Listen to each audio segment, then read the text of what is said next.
네, 제가 평소에 생각하고 있던 말씀을 좀 몇 가지 드리고, 그리고 이제 여러분들 뭐 질의응답을 받고 해서 서로 대화를 하는 것 같이 오늘 모임을 진행했으면 어떨까 생각합니다. 좋습니다. 이제 아까 소개 말씀에 있었습니다만 저는 사실 한국 역사 전문가가 아니고 이 서양사 그중에서 러시아 역사가 전문입니다. 그리고 그 박사 논문을 쓸 때 공교롭게 그 이 러시아 이제 사상사 중에서도 그 러시아의 그 인텔리겐치아라고 왜 지식인들이 그렇게 그 사회 정치 문제에 천착하게 됐는가 하는 이제 그 현상을 근원서부터 좀 그 조명해 보라는 그 교수의 제의를 받고 그쪽을 하다가 보니까 주제가 이상해졌어요. 그 프리메이슨리라고 그 이 비밀 조직에 관한 러시아 18세기 예카제리나 2세라고 캐서린 대제라고 하는 그 시대의 그 프리메이슨리 운동을 연구하게 돼서 제게 그 강의를 제안하신 분이 이제 그 중에 어떤 그 제목을 해도 좋지 않겠느냐 그랬는데 그거 대신에 그냥 제 배경을 이렇게 말씀드리고 했습니다. 그건 이유가 그렇게 됐던 이유가 그게 주목적이 아니라 이제 그 이 인텔리겐치아라고 하는 그 이제 사회적 현상의 근원이 되는 이제 그 활동가들 중에 두 사람이 이제 늘 그 역사의 비밀 전문 조직의 아주 그 이 가장 그 발달된 형태가 돼서 그게 이제 이 간접적으로 영향이 있었고 그 다음에 이제 나중에 이 불법적인 혁명 활동하는 데서는 그 조직 권리가 이용이 되지만은 사실은 그 인텔리겐자는 혁명 자체를 설명하는 것은 아니었기 때문에 제가 사실은 그 박사 논문 쓰느라고 많은 정력을 소모했는데 내가 얘기한 주제가 본래의 그 인텔리겐자의 근원을 설명하는 것으로서는 충분치 않다 하는 좀 그런 결론을 내가 내서 좀 사적으로는 손해를 본 적도 있습니다. 그래서 오늘 그 얘기는 안 하기로 하고 다만 이제 지금 우리 현실 그리고 러시아 그 혁명운동하고 관계가 되는 건 뭐 특별히 그것 자체가 아니라 그 바로 이 점조직 원리라고 하는 거 그거는 그때도 그렇고 지금도 그 활용이 되고 있는데 이거는 뭐 저 사기꾼들이 이용하는 다단계 무슨 판매 조직이나 또 여러 가지 정치적인 음모 조직이나 또 혁명운동 할 때 쓰는 거나 다 비슷한 논리들을 쓰는 거예요. 다만 그게 이제 그 프리메이슨이라고 하는 그 공통된 이름으로 맞으면 18세기도 이미 유럽 전체에 그 회의 같은 것도 있었기 때문에 뭐가 이상하고 잘못되면 사람들이 그 프리메이슨들이 하는 짓이다. 하지만 사실 그 프리메이슨이라고 하는 이름 아래는 각종의 비밀 조직이 있기 때문에 누가 꼭대기에서 지휘를 하고 있는가에 따라서 내용을 각기 다르니까 그 말 자체가 어떤 공통된 의미를 사실 갖지는 못합니다. 그냥 선도해서 지나가는 것 같습니다.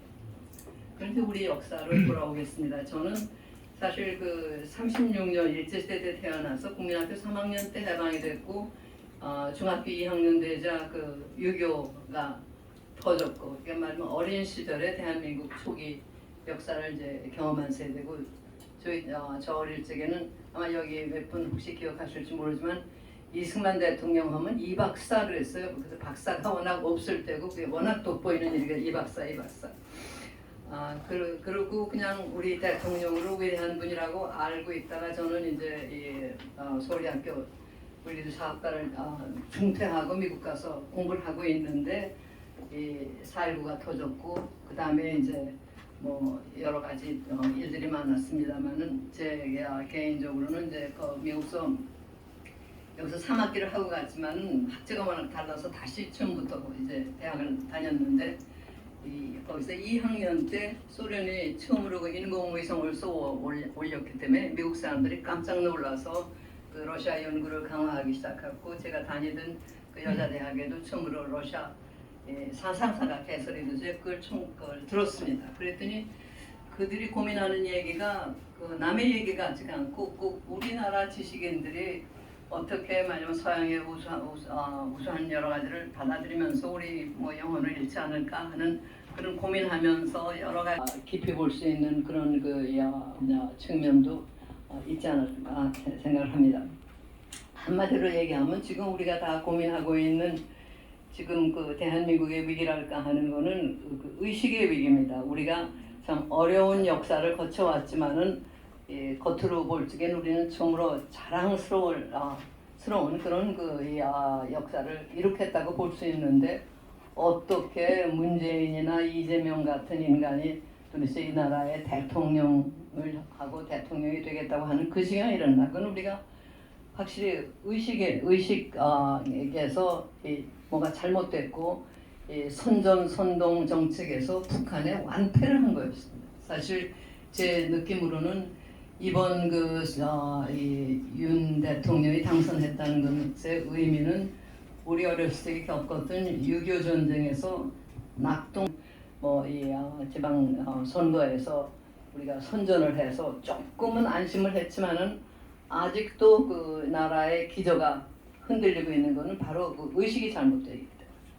그리고 그 의식의 저변에는 역사를 제대로 가르치지 못해가지고 역사를 우리 관점에서, 우리 대한민국 국민의 관점에서 보는 게 아니라 북한 또는 구소련, 이 공산권의 입장에서 보도록 우리가 이 젊은이들을 방치해놨고 국내의 여러 가지 또 사정이 또 그게 그렇게 가기가 쉽도록 만들었던 거예요. 맞아요. 그런 데서 우리가 가지고 있었던 선택이라는 것은 별로 크진 않았습니다. 그러나 우리가 조금 더 똑바로 정신을 차리고 이 나라를 세우고 키워내신 너무 일찍 그냥 안심을 했기 때문에 결국은 여러 가지 물질적 여건이 전보다도 좋아졌는데도 불구하고 마지막 의식 전쟁에서 북한에 패배를 했습니다.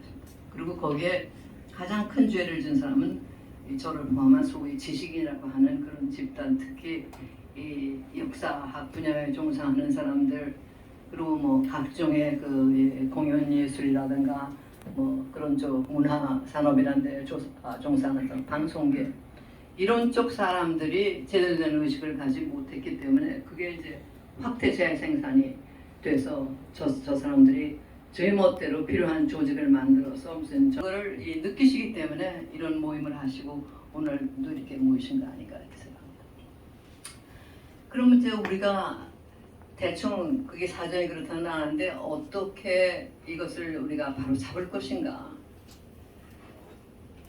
사실 묘수는 없어요. 역시 바로 알아야지 되겠고 의식을 바로 잡아야지 되는데 또 지금의 우리 현실이라고 하는 거는 옛날같이 책을 통해서 뭘 따라잡기는 너무 힘든 그런 소위 디지털 시대에 살아서 무슨 잘 알지도 못하면서 메타버스가 어떠니 이런 소리를 갖다 아무나 막 쓰는 5.18 행사 때 일어난 여러 가지를 걱정하시는 저도 사실 공감입니다. 그런데 정말 지금 윤 대통령께서 지금까지 봐서는 참 어려운 상황에서 잘 하고 있는 것 같지만은 정말 이 헌법에다가 그걸 넣는다는 건 말도 안 되는 그런 일이고 본래 역사 사건이라고 하는 거는 복합적인 그런 사건인데 그걸 이렇게 단순하게 헌법에 넣는다든가 하는 생각하는 건 전혀 있을 수 없는. 그리고 어떻게 보면 또 손쉬운 방법이기 때문에 동서양에서 마찬가지로 다 지도자 교육에는 역사가 들어가 있었습니다.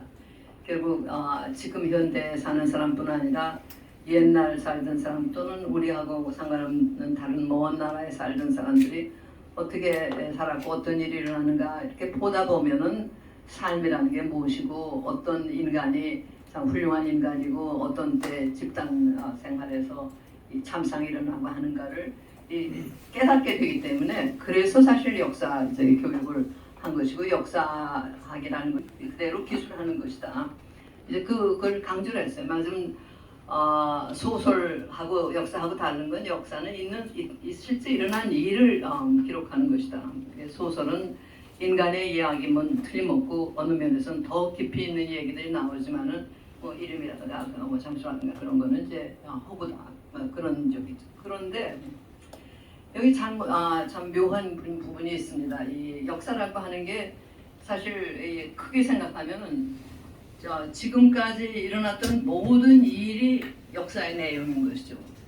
그런데 어떤 인간도 어떤 인간 집단도 지금까지 일어났던 모든 걸 다 의식 속에 포용할 수는 없습니다. 그러니까 우리의 의식에 들어오는 역사라고 하는 거, 우리가 알고 공부하고 전달하고 배우고 하는 것들은 결국은 어떤 사람들이 자기 필요에 따라서 관심을 가진 그 영역에 국한된다는 말이에요.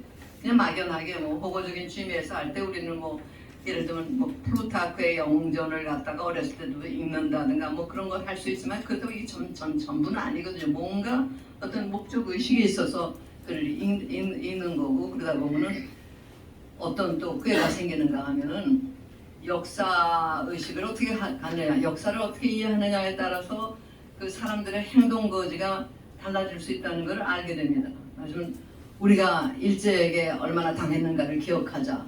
그 생각하면 우리가 일본 사람들에 대해서 적개심을 갖지 않을 수가 없고 경계를 하지 않을 수 없게 되는 것이죠. 어느 날을 기억하라. 하면 그게 힘을 발휘하고.